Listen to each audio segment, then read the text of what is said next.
Have you ever noticed how the modern world speaks about death? Fast, clinical, and quietly nervous?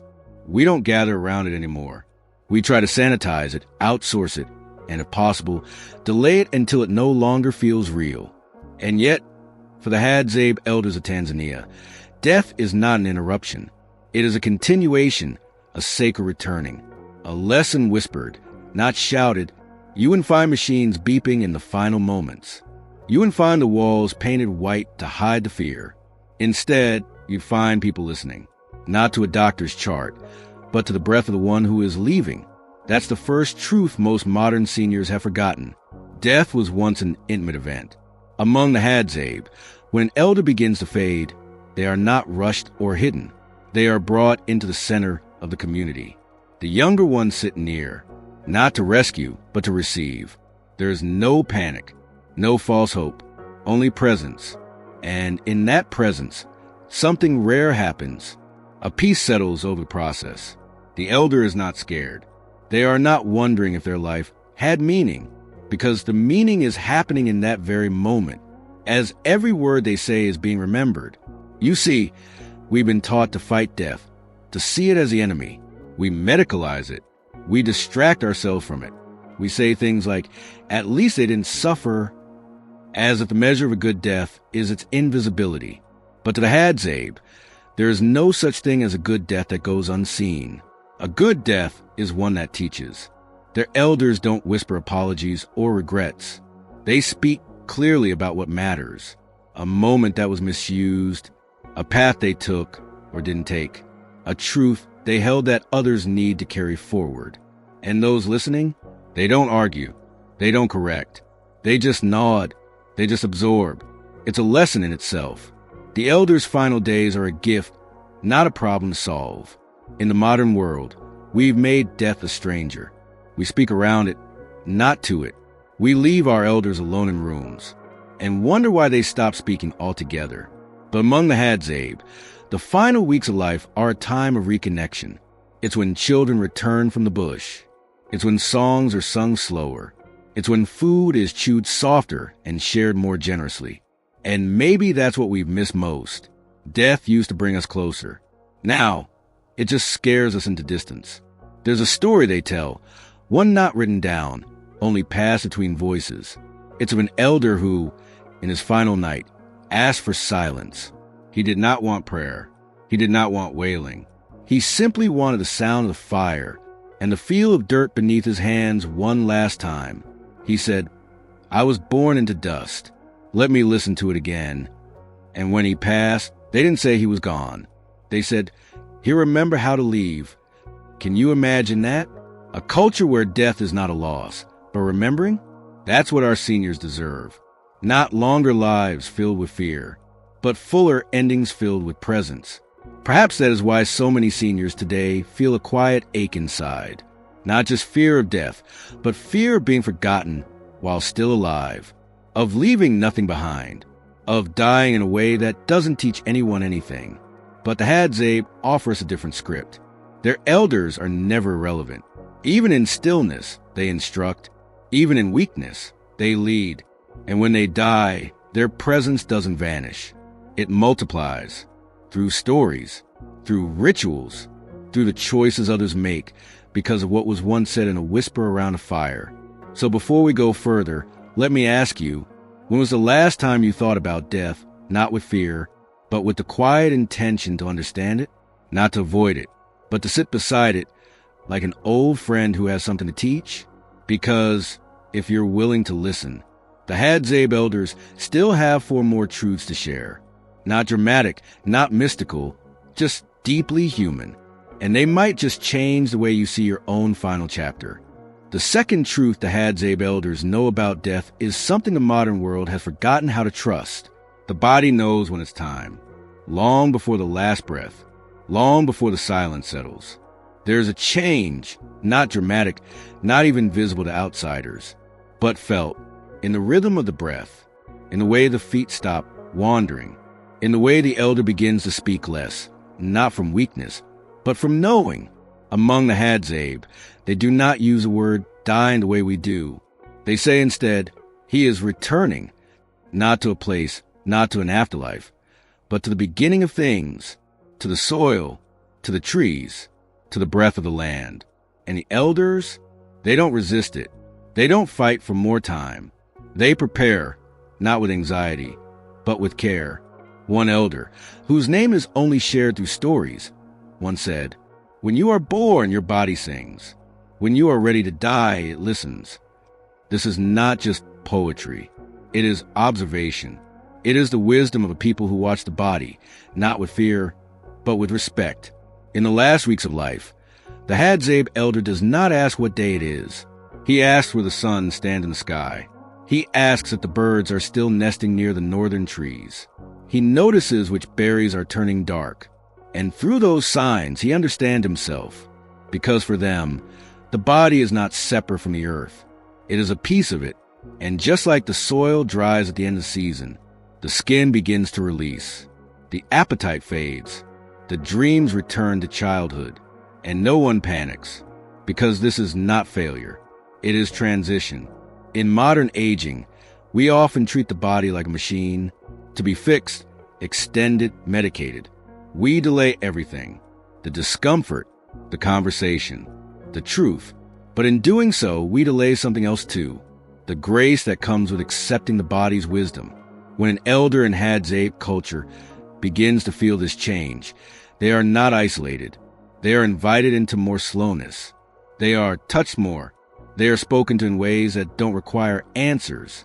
Their needs are anticipated, not because of protocol, but because the people watching them are attuned, not to the data, but to the presence. One old man, who had not left the fire circle in days, asked for only one thing, to have the smoke of certain leaves placed near his bed, not to cure anything, but to remind him of his youth. The smell, he said, would guide him back. That's the kind of request the Hadzabe understand, because they don't see death as something to escape. They see it as a homecoming. And just like we prepare a guest room for someone we love, they prepare the space around the elder. Cleaned, quiet, lit by fire, not bulbs, warmed by memory, not machines. And most importantly, respected. The Hadzabe do not ask their elders, "Are you ready?" They trust that when the time comes, the elder will let go, not because someone told them to, but because the body, after a life of giving, knows when to rest. This knowing doesn't come from books. It comes from being connected to every season, every walk, every ache that was never numbed but honored. They say the body starts to speak in silence near the end, a kind of soft conversation between the bones and the wind. And those who are present learn to listen, to know when a foot no longer presses the ground with the same weight, to notice the difference in how the elder turns toward the fire, to understand when fewer words mean more peace, not more worry. That's a truth we've nearly lost. We've learned to fear every sign of slowing down. We rush to fix what might not be broken, just complete, and we forget to ask, what if the body is not quitting on us? What if it's simply finishing its sentence? And now it's time to let the silence speak. So if you're growing older and you feel your body changing, the hunger less strong, the mornings more still, don't see it as weakness. Maybe it's your body remembering what our ancestors always knew, that the earth takes back slowly, gently, and without shame. And if you sit with that long enough, you may feel what the Hadzabe elders feel in their last days, that the body is not something to fear. It is something to follow home. Among the Hadzabe, no elder leaves this world without giving something back. Not a possession, not a written will, but a part of themselves, passed not with urgency, but with care. This is the third truth their elders know about death. You do not die before you pass on your fire. It's not a law. It's not a ceremony. It's a rhythm. Somewhere between the first signs of the end and the final breath, the elder chooses someone. Sometimes a grandchild, sometimes a quiet hunter, sometimes the one who always listened when others spoke. And then, over the course of days, or sometimes just a single night, a transmission begins. Not rushed, not formal, but deeply intentional. In our modern world, we plan for death with paperwork, wills, insurance, passwords. We hope someone will clean up after we go. We organize the outside, but we rarely think of what to do with what's inside. The Hadzabe see it differently. They believe the most dangerous kind of death is not one without money, but one without memory. They say an elder who dies without passing on their knowledge leaves behind a silence too heavy to lift. That's why, even in fatigue, even when words come slower, they make time to speak. And those moments, quiet around the fire, are where true inheritance happens.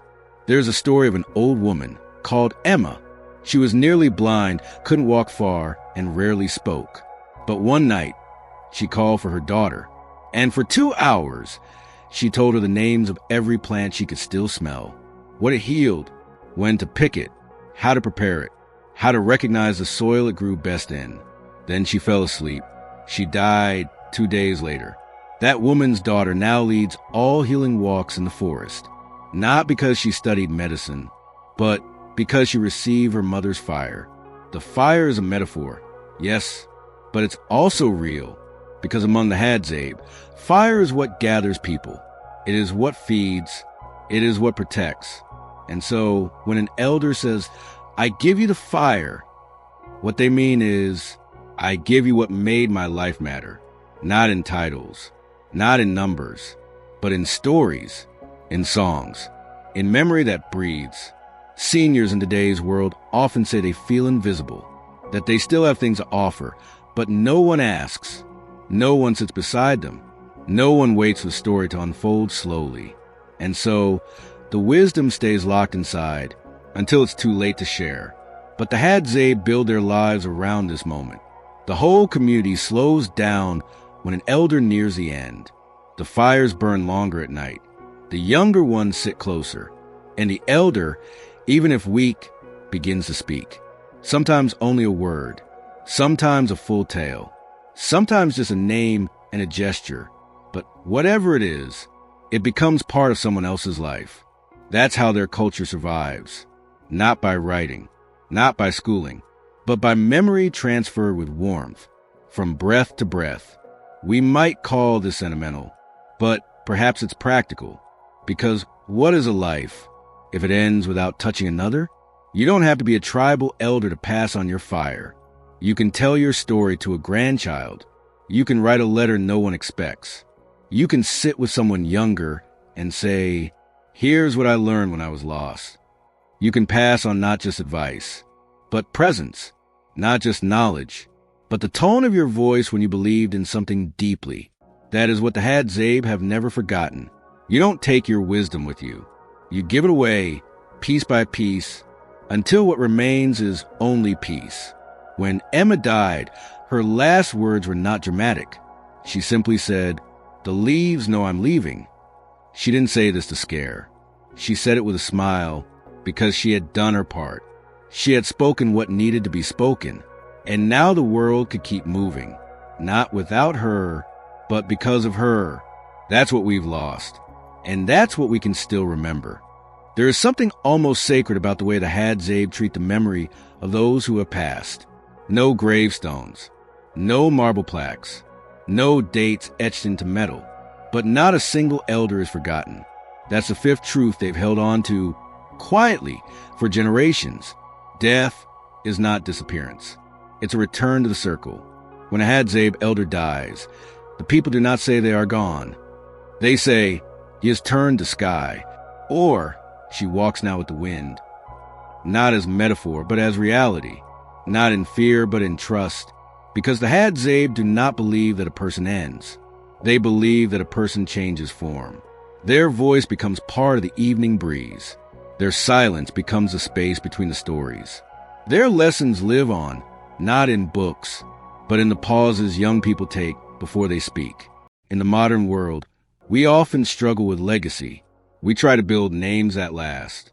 We leave behind houses, savings, instructions. But in doing so, we forget something simpler. The most lasting thing we can leave is a way of being. Lendu, the elder from the previous story, was not buried with treasure. He was remembered because of the way he listened, because of the way he never interrupted, because of the way his hands rested on his knees when someone younger spoke. And now, Years after his death, people still sit the way he did. They still pause before answering. They still remember how it felt to be near him. That is legacy. That is what remains when the body doesn't. The Hadzabe do not believe in forgetting, not because they record, but because they repeat. Each night at the fire, a name is spoken, sometimes just once, just softly. The children hear it. They don't ask who it was. They just know it matters. And slowly, that name becomes part of the air again. Not a fact, a presence. This is what makes death feel different in their world. It doesn't end a person's role. It changes where they sit in the circle. No longer beside you, but around you. For many modern seniors, the fear is not just dying. It's disappearing, becoming irrelevant, being seen one last time in a photo, then tucked away behind a cupboard door. But the Hadzabe show us that memory does not need a frame. It needs rhythm. It needs ritual. It needs repetition. When someone walks the same path their elder once walked, when someone hums the same melody before sleep, that is memory, alive, breathing. Emma, the old woman who passed her knowledge of plants before dying, is now remembered in a quiet way. When someone in the tribe brews tea for a headache, they say, Emma knew this one. When a child picks leaves with the right edge pattern, they smile and whisper, she showed us how. And that's all it takes. A name, a gesture, a smile. Nothing carved, nothing forced, just woven into life. And so perhaps the final truth the Hadzabe elders leave us is this. Death is not a wall. It's a doorway into the people who loved you, into the habits you shaped, into the quiet places where your presence still lingers. So what does this mean for you? It means that growing older doesn't mean fading. It means transforming. You may move less, but you affect more.